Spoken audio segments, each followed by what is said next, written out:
आई आई मी काय बोलते, मला कम्प्युटर क्लास लावायचा आहे. मला 5,000 रुपये द्या ना. तो कालास लावून तुला काही फायदा नाही करायचा आहे. का हो आई, तुम्ही असं का बोलताय?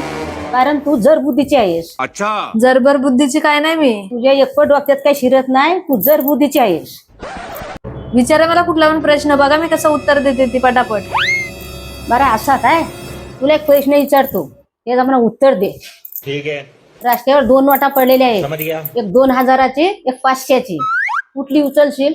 बघा विचारून विचारून काय विचारलात? एवढंच ना, मी तर 2,000ची नोट उचलेल. वो अलग ही लेवल का बंदा था। मला आता कशाला मारला?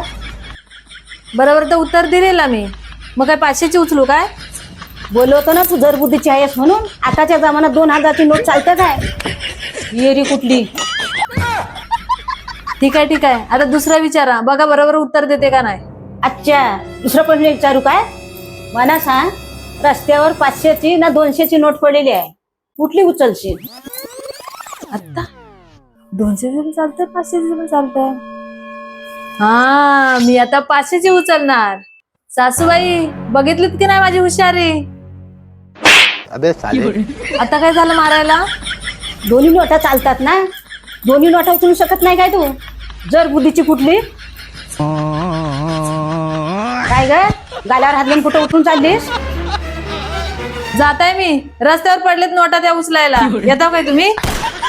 मावशीची गाणी